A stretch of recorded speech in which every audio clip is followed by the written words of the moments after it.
September 4th, 1886. Skeleton Canyon, Arizona Territory.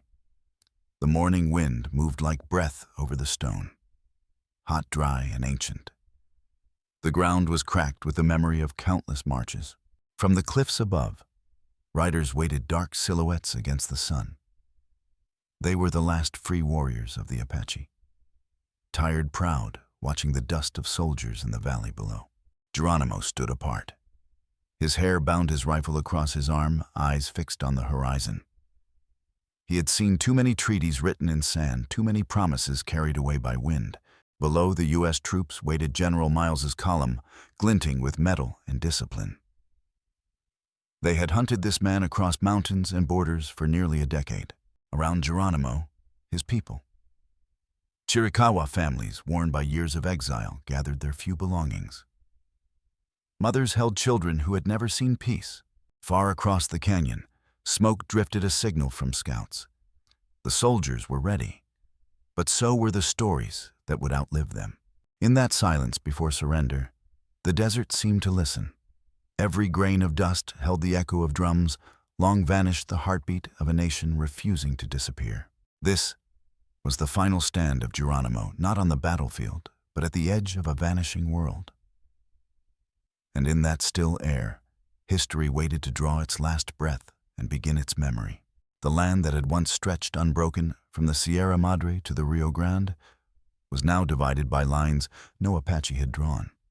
Each new map printed in distant offices stole another mountain, another river, another name. The U.S. government called it progress. The railroads called it destiny. But for the people who rode beneath the sun, it was a tightening circle, a slow suffocation disguised as peace. By the 1870s, silver mines tore open sacred ground across Arizona and New Mexico. Towns appeared overnight, built on treaties already broken. Soldiers followed the miners and missions followed the soldiers. The reservation system promised protection, but it was a trap of paper and hunger. Crops failed in dry soil. Rations came spoiled or not at all. Children were taken to faraway schools to forget their language, their names, their songs. Geronimo had signed once before at Canada Alamosa at San Carlos, and each time the promises dissolved like dust in the wind. Every surrender was followed by another betrayal. The Chiricahua were herded between agencies like livestock from Arizona to New Mexico to the hot valley of the Gila River. Each move stripped another layer of their freedom until the desert itself felt like a cage. White settlers pressed from the East Mexican soldiers, from the South American cavalry from the West, the Apache world closed in from every horizon. The rail lines cut through ancestral roots, bringing telegraphs, rifles, and the endless hum of iron wheels.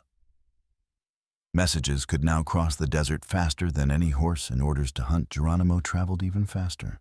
In Washington, they spoke of pacification. In the mountains, they spoke of survival. Between those words lay a canyon that could not be crossed. By 1880, the Army had turned the Apache campaign into an industry. Scouts were hired, rations were paid per scalp, and reports of progress filled government ledgers like victories. For the Chiricahua, every loss of land meant the loss of ceremony. Each sacred hill or spring carried a story that no longer had a home. Families scattered. Some sought safety under Army protection. Others slipped across the border into Sonora, clinging to the old roots of their ancestors. But the desert offered no mercy. Band after band was hunted down, tracked by Apache scouts working under American officers, a cruel irony that haunted every survivor. Geronimo's own followers had dwindled to a few dozen warriors, women and children, who refused to yield. They carried their world on horseback, moving by moonlight, living by the rhythm of fear and faith. Every raid for food or ammunition became a message that the Apache still lived, still fought, still remembered. To the newspapers in Tucson and Santa Fe, he was a criminal, a phantom, a relic of savagery. To his people, he was the last drumbeat in a dying song. Politicians promised peace through confinement. Missionaries preached salvation through obedience. Neither understood that the Apache sought neither peace nor rebellion, only dignity. The canyons themselves became witnesses, walls scorched by gunfire, caves that sheltered the wounded, trails that carried whispers instead of caravans. By 1885, the frontier had become a shadow. War patrols clashed in silence. Villages vanished overnight, and the maps of the Southwest filled with names written over blood. The U.S. Army deployed nearly a quarter of its Western forces to chase one man and a handful of followers. It was less a campaign than an obsession. In Washington, newspapers called it the Geronimo problem. In the camps, it was called survival. The Apaches watched the stars, the same stars that had guided their ancestors for centuries, and wondered if freedom was now something only the sky remembered. And somewhere beyond the reach of the telegraph lines, Geronimo still rode through the desert night, the last unbroken flame of a world being erased. He was born Goya'al, the one who yawns in the shadow of the Mogollon Mountains. Long before the world knew him as Geronimo, he was a son, a husband, a warrior who hunted under the breath of dawn and prayed beside the river that carried his people's songs. His childhood was woven with silence and ceremony. He learned to read the desert not as emptiness, but as memory. Each cactus, each stone, each echo of the wind, a sign from the ancestors. He married young, loved deeply, and believed in the old ways. The medicine songs, the dreams that guided hunters and healers alike. His world was bound not by borders, but by kinship. Then came the traders, the soldiers, and the missionaries, men who carried both the Bible and the rifle, who spoke of salvation but drew maps over sacred soil. In 1858, tragedy struck. A band of Mexican raiders descended on his camp near Llanos while he was away trading. When he returned, his wife, his mother, and his children were gone, murdered in the dust. That night, the wind carried a sound he would never forget, a whisper that was not from any living man. Some said the voice of Usan, the Creator, spoke to him through the fire, promising that no bullet would ever kill him. From that night on, Geronimo rode not for revenge alone, but for balance, to restore what had been stolen, to speak for the dead whose names were already fading. To his followers, he was a medicine man, part prophet, part warrior. He read the signs of nature, healed the sick, and invoked the spirits before battle. To his enemies, he was a ghost they could never corner. He fought under Cochise, learned the art of resistance from Jew and Nana, and carried the traditions of the Bedonko into every campaign. He never fought for conquest only to be left alone. Yet the years carved lines into his face as if the desert itself was writing its story upon him. Each raid, each loss, each surrender left another scar invisible to the eye. Among his people, there were those who followed him out of loyalty, and those who feared that his visions had turned him toward doom. He carried both faith and doubt in equal measure. When he spoke, it was rarely in anger. His voice was low, steady, the kind of voice that could silence a campfire. "The earth does not belong to us," he once said. "We belong to the earth." His enemies described him as cunning, ruthless, a master of escape. But in his own words, he fought only for my people and my land. As the years passed, he became more symbol than man, a living myth of defiance. Photographers sought his image. Generals sought his signature. Neither could capture his spirit. To the Apache, he was the embodiment of endurance, the memory of a people who would not vanish quietly. To America, he became the face of a rebellion that refused to die. And somewhere within him, beneath the rage, beneath the legend, there still lived the quiet man from the Mogollon Mountains, who once prayed over his family's graves and vowed that no wind would erase their names. It began with another order from Washington, a command to move the Chiricahua, cross once again, this time to San Carlos, the place of sickness. The soldiers called it protection. The Apache called it exile. The land there was barren, the river foul, the heat merciless. Rations arrived late, spoiled, or not at all. Even the medicine men said the ground was poisoned, a place where the sun forgot mercy. Geronimo had tried to make peace. He had agreed to live under army supervision, had surrendered before, had trusted the promises written on government paper. But each promise brought only hunger, disease, and humiliation. Then came the rumor that the army planned to send the Chiricahua far east to a prison beyond the Mississippi. For the Apache, that meant death far from their ancestors' spirits. One night, under the veil of desert stars, Geronimo gathered his kin. Around a small fire, voices trembled not with fear but with certainty. They could not remain at San Carlos any longer. The scouts reported that more soldiers were arriving from the north. Patrols tightened. Wagons rolled in heavy with shackles. It was no longer a reservation. It was a trap. On the morning of May 17, 1885, the trap broke.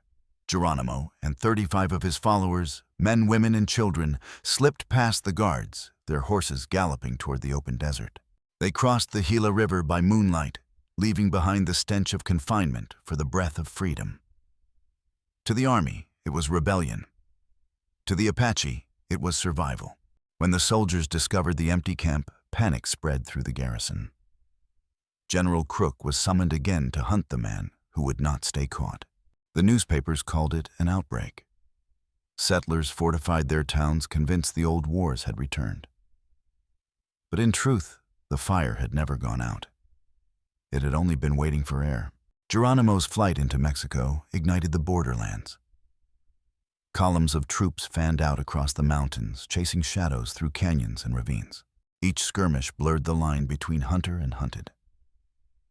Reports claimed Geronimo had vanished into the Sierra Madre, but every dawn new tracks appeared carved into the dust.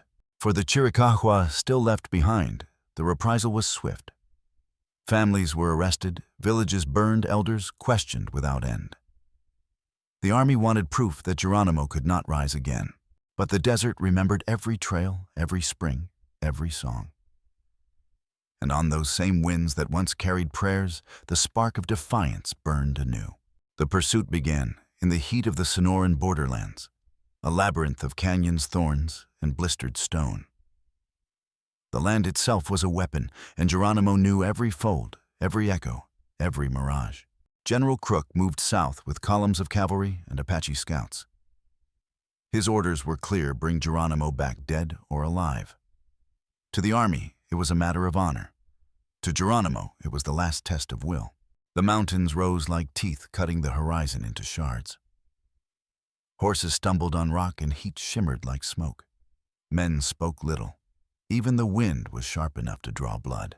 Geronimo's band, barely 40 souls, melted into the wilderness.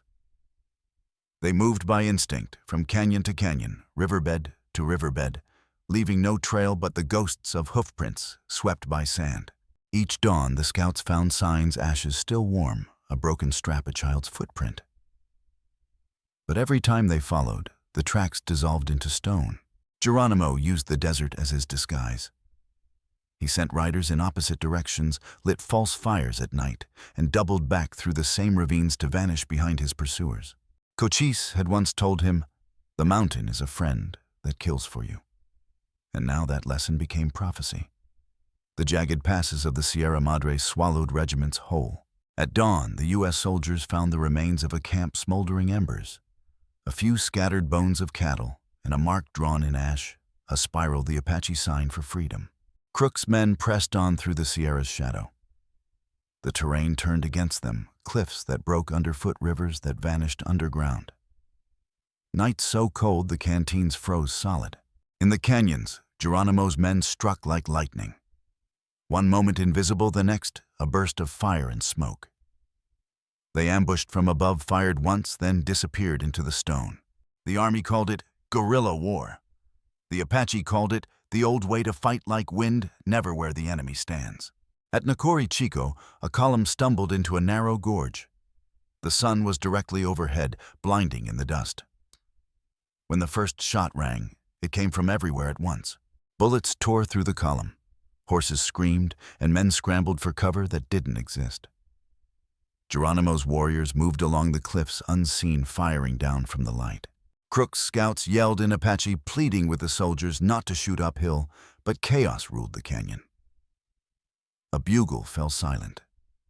The battle lasted minutes, the confusion hours. By dusk, when the smoke cleared, the gorge lay littered with the remnants of pride and iron. Geronimo had already vanished, leaving behind the sound of his war cry, echoing from cliff to cliff. Crook was shaken. He had faced warriors before, but never the land itself as an enemy. Every path he took, the mountains punished. Every victory was followed by emptiness. That night, under a dim lantern, Crook wrote a single line in his journal. "We pursue a shadow that breathes." Weeks later, they met not on the battlefield but in a ravine near Cañón de los Embudos. The army, desperate for peace, sought a parley. Geronimo agreed to speak under a white flag surrounded by hills and heat. Crook rode in with translators and officers. The Apache stood silent, their rifles resting against the rocks. For hours they talked. Geronimo spoke through an interpreter of broken promises, starving children, and a land that no longer knew its people. Crook listened, but his orders were carved from stone. He promised fair treatment, safe return, and the word of the U.S. government, the same words the Apache had heard too many times before. Geronimo looked into his eyes, searching for truth, and saw only pity. When the sun fell behind the ridge, Crook thought the matter settled. Geronimo had agreed to return to the reservation. The soldiers relaxed, believing the war was over. But that night, under the whispering wind, Geronimo gathered his people again. He said nothing, only pointed east toward the mountains. And before dawn, the campfires were cold. By morning, Crook awoke to emptiness. The Chiricahua had vanished once more, as if the earth itself had swallowed them. His scouts said Geronimo crossed back into Mexico before sunrise. Washington called it a humiliation. Crook called it his end. Within weeks, he was replaced by General Nelson Miles, a man of iron discipline and little patience for ghosts. But even Miles would learn what Crook had already understood, that in the deserts of the Southwest, the land decides who survives, and the wind carries the truth farther than any bullet ever could. In the archives of Washington, the official report reads like, "Resolution, a tidy summary of order restored, rebellion subdued, and civilization advanced." It says that Geronimo's final campaign was a pursuit of justice, not survival. The soldiers' journals tell another story. Many wrote of exhaustion, of mirages, of chasing shadows through a land that offered no mercy. One cavalryman recorded, "We never fought men, only ghosts that vanished before dawn." In the government ledgers, the Chiricahua are listed as hostiles surrendered. No mention of families separated or the hundreds deported east as prisoners of war. Paper did not bleed, it merely counted. But in the words kept by the Apache elders, the war never ended in Skeleton Canyon. It ended when the last campfire went out in the Sierra Madre, when the spirit stopped following the riders home. According to General Miles's correspondence, Geronimo surrendered voluntarily and with full understanding of the terms. Yet, in Apache oral history, the moment was described differently, a meeting shadowed by mistrust and fatigue, sealed under the weight of inevitability, not choice. The official photographs' stiff poses before the camera show Geronimo as a prisoner, not a man. His eyes stare beyond the lens, as if the moment had already been stolen from him. In one military memo, an officer boasted that peace had been achieved through firm discipline and the benevolence of civilization. In the same month, dozens of Chiricahua were loaded onto trains bound for Florida, shackled and silent. Geronimo's own dictated memoir, years later, offered neither confession nor apology. He spoke plainly, almost wearily. "I tried to live in peace, but could not. I was hunted like a wolf." Historians long debated whether Miles's account, or Geronimo's, was closer to truth. But the desert, impartial and endless, held its own record, bones scattered in arroyos, bullet casings half buried in sand. Among the Chiricahua descendants, the elders recite names that never appeared in army documents: the women who carried water through sieges, the children who walked barefoot across burning stone. Their stories fill the silence left by official history. In one version, Geronimo rode into surrender alone. In another, he turned back at the border, dismounted, and pressed his hand to the ground, whispering to the land before walking on. The U.S. archives end with signatures and seals. The Apache accounts end with wind, the kind that carries voices too old to write, too proud to fade. Between those two records, one inked, one spoken, lies the real story, a truth split by translation, surviving only in the echo between languages. And even now, when the historians argue dates and treaties, the canyon still remembers the sound of hooves retreating into darkness, a history that refuses to surrender to paper. The summer of 1886 burned across the desert like a fever. General Miles pushed deeper into the borderlands with nearly 5,000 men, an empire's weight pressing down upon a handful of fugitives. Geronimo's band now, scarcely 30 souls moved through the canyons of Sonora. Each mile a memory of loss, each sunrise a wager against time. The soldiers advanced in columns, their boots grinding the dust of ancient trails. They carried new rifles, new orders, and the same old blindness to what they were truly fighting. In the Chiricahua camp, rations had dwindled to scraps. Mothers soaked mesquite beans in water, crushing them into a bitter paste. Children whispered songs to keep the night from swallowing them. Geronimo no longer slept. His face had hardened eyes hollowed by years of running. He listened to every sound, wind over stone, a distant hoofbeat measuring life by its nearness to danger. Across the border, Apache scouts working for the army closed in. Some were kin to those they pursued, cousins, brothers, men who once shared the same fires. The mountains forced family against family. Captain Henry Lawton led the chase, guided by Naiche, the son of Cochise. Each day the pursuit grew closer. Each night the desert hid Geronimo once again. The Sierra Madre turned into a crucible. Rains came and vanished. Streams dried before reaching the valley floor. Men drank from hoofprints in the mud. Horses collapsed beside the trails. One soldier wrote, "We followed the echo of a man, never the man himself." At dusk, the Chiricahua made camp near a narrow ravine. They built no fire. The women gathered in silence, mending torn clothing by moonlight, their fingers trembling more from memory than cold. Geronimo sat apart, sharpening his knife, not for battle, but to trade with a local rancher rumored to bring maize. Even survival had become negotiation. A child asked him, "When will the soldiers stop?" He looked at the stars and said, "When they have nothing left to chase." Elsewhere, soldiers combed the canyons with lanterns. Miles sent messages by telegraph, demanding progress, demanding capture. But even the wires seemed to hum with futility. By August, the army realized brute force was not enough. Miles turned to diplomacy, to words instead of bullets. He dispatched Lieutenant Charles Gatewood, an officer who had once lived among the Apache, who spoke their language and respected their pride. Gatewood rode alone into the mountains, carrying no weapon but his voice. For days he followed trails through silence, until he found them. Geronimo's ragged camp hidden beneath the cliffs of the Sierra Madre. The meeting was tense. Geronimo, thin and weathered, stood before him with suspicion and weary strength. "Why have you come?" he asked. Gatewood answered quietly, "To end the running." He promised safe conduct, fair terms, a chance for the people to live. He spoke not as an enemy, but as a man tired of death. Geronimo studied him, reading his face like he would read the desert, searching for deceit, finding exhaustion instead. That night, the camp stayed restless. The elders debated through the darkness: surrender and live in chains, or fight and vanish completely. Some said the spirits had grown silent, that even the mountains had turned their faces away. Others said freedom was not in the body, but in the memory they would leave behind. Before dawn, Geronimo stepped outside his tent. The first light touched the ridge, painting the stones the color of blood and forgiveness. He called for his warriors, those who still followed him, and spoke softly. "We have fought long enough to prove we are still here. Now, let us see if they remember."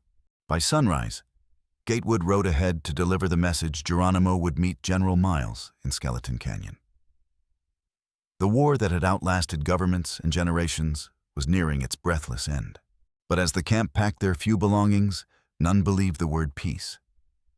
They carried more than rifles. They carried the weight of their ancestors, the ashes of every promise broken beneath this same sun. And when they began the long ride north, the wind followed the same wind that had carried their war cries, now carrying something quieter. Something that sounded almost like surrender, but not quite. Skeleton Canyon lay still beneath a sky the color of brass, the air heavy, the silence deeper than fear. It was September 4th, 1886. After 30 years of war, the last free Apache rode toward the waiting line of soldiers. Geronimo led the column, his white horse pacing slow, deliberate through the dust. Behind him followed Naichi Lozen and the remaining families, the last fragments of a nation walking into history's mouth. Across the canyon floor, General Miles stood flanked by officers in crisp blue coats, sabers gleaming like ceremony. The distance between them was only a few dozen yards, yet it held centuries of betrayal. Miles had prepared his words carefully. He promised food safety transport to temporary quarters in Florida.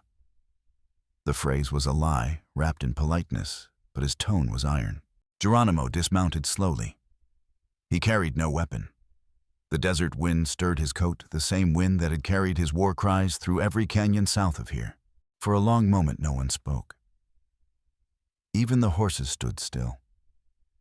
Only the sound of distant insects filled the canyon, a reminder that life persisted in places where no man ruled. Finally, Miles stepped forward. "General Miles, United States Army," he said, his voice formal, precise. "We are here to end hostilities." Geronimo looked at him, not as a conqueror, not as an equal, but as a man who had come too late to understand. "Hostilities," he repeated softly. "For you, this is the end. For us, it is the beginning of forgetting." Miles extended his hand. Geronimo hesitated. The canyon seemed to hold its breath. Then, with the slow grace of inevitability, he placed his hand into Miles's. The gesture rippled through the ranks, half relief, half mourning. The interpreters recorded every word. "Geronimo surrenders unconditionally," the report would read.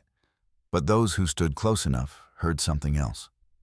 A faint murmur, almost a prayer, in the old language. Lozen, the warrior woman who had fought beside him through every campaign, turned her face away.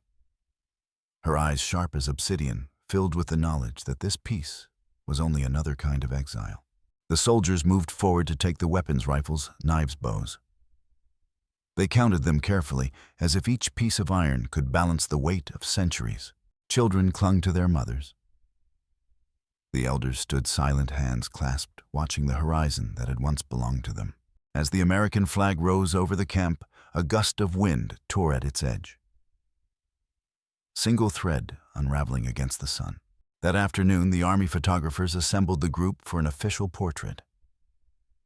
Geronimo sat in the front row, Miles behind him. The camera clicked, freezing a moment that neither could claim as victory. The soldiers saw compliance. The Apache saw endurance. Between those two visions, the shutter closed the sound of history, sealing its page. By evening, the captives were marched toward the wagons. Dust rose behind them like a veil. No drums, no songs, only the rhythm of footsteps leaving the canyon. From the ridges above, the scouts watched their people disappear into the valley. The sun sank bleeding across the desert, painting the stones red like the old war paint. Miles wrote in his journal that night, "The campaign is concluded, peace achieved." But even he felt the hollowness of the words. In Geronimo's camp, silence took shape, heavier than defeat, older than grief. It was the silence of a people whose fight had become memory. When darkness finally fell, the canyon grew cold. The firelight flickered against stone, tracing shadows that looked like riders still moving across the walls. Somewhere among them, Geronimo lifted his eyes to the stars, the same constellations his ancestors had followed through every migration. He whispered a single phrase, half prayer, half farewell. "We are still here."